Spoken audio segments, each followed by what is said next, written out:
Hello.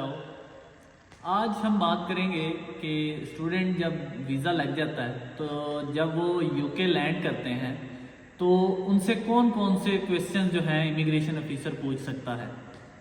इस हवाले से बहुत सारे स्टूडेंट्स डरते भी हैं, कांटेक्ट भी करते हैं कि सर जब हम वहाँ पे उतरेंगे तो वो हमसे क्वेश्चन पूछेंगे, कौन कौन से क्वेश्चन पूछेंगे, अगर हमें जवाब नहीं आएगा तो कहीं वो वापस तो नहीं भेज देंगे।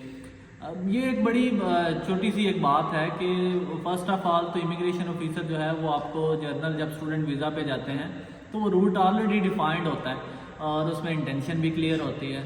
तो फिर भी जो वो एक आध क्वेश्चन पूछते हैं कुछ लोगों से, कुछ बच्चों से, तो उस सूरत में आपने ज़हन में रखना है कि वो मैक्सिमम आपकी यूनिवर्सिटी, आपका प्रोग्राम, आपकी यूनिवर्सिटी कहाँ पे बेस करती है, किस सिटी में है, और इसके साथ साथ आप अकोमोडेशन जो है वो आपने कहाँ पे रखी हुई है, और दूसरा प्रोग्राम आपका कौन सा है। ये 4-5 जनरल से क्वेश्चंस हैं वो पूछता है, और ये भी कोई 100 में से कोई 2-3-4 रैंडम किसी से पूछ लिया। रूटीन में रश ही इतना होता है कि जब आप लैंड करते हैं तो उस सूरत में वो स्पीड से अपना प्रोसेस कंप्लीट कर रहे होते हैं, और नॉर्मली स्टूडेंट वीज़ा पे बहुत कम वो क्वेश्चन आंसरिंग करते हैं। और अगर वो क्वेश्चन पूछते हैं तो रूटीन में आपको आपकी यूनिवर्सिटी का पता होना चाहिए, उसका एड्रेस आपको पता हो, आपने किस प्रोग्राम के लिए वीज़ा लिया है, आपके प्रोग्राम की लेंथ कितनी है, और इसके साथ साथ जो है आपका जो कैश होता है, कैश की आपके पास कॉपी होनी चाहिए। आप यूके जा रहे हैं तो कैश की कॉपी हो, और इसके साथ साथ किसी और कंट्री में जा रहे हैं तो उसमें कनाडा के लिए लेटर ऑफ एक्सेप्टेंस है,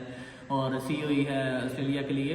तो ये सारे ममालिक में जो जब भी आप कहीं पे जाएंगे एज अ स्टूडेंट तो आपसे यही क्वेश्चन वो पूछेगा, और फिर वो पूछेगा कि आप वहाँ पे रहाइश कहाँ पे रह रहे हैं, और रहाइश आपकी जो है यूनिवर्सिटी के रूटीन में करीब तरीन होनी चाहिए ताकि आप इजीली यूनिवर्सिटी को एक्सेस कर सकें। तो वो अकोमोडेशन की डिटेल आपसे पूछ सकता है। और इसके अलावा एक रैंडम बच्चे पूछते हैं कि हमने बैंक स्टेटमेंट बनवाई थी या बैंक स्टेटमेंट निकलवा ली है, उसमें पैसे कोई नहीं है, तो आप क्या करें, वो कहीं बैंक स्टेटमेंट चेक ना कर ले। तो एक ऐसा कोई मैकेनिज्म नहीं है कि वो वहाँ पर बैठ के आपकी बैंक स्टेटमेंट चेक करे।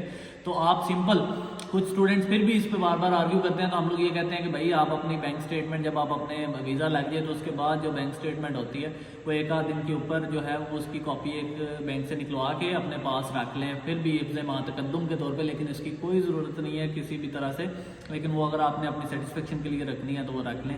दूसरा, कैश की कॉपी हो, अकोमोडेशन डिटेल हो, यूनिवर्सिटी और प्रोग्राम का पता हो, तो ये मोर देन इनफ है। इससे अलावा वो कोई क्वेश्चन नहीं आपसे पूछेगा। तो ईजी आप ये इन चीज़ों को आपको पता हो और आप जाएँ और अपना हिसाब से जाएँ। कोई किसी किस्म की कोई रोक टोक नहीं है, और ना ही को आपको वहाँ से पूछेगा और आपको सवाल नहीं आएगा और वापस भेज देगा, ऐसा कुछ नहीं होता। Thank you.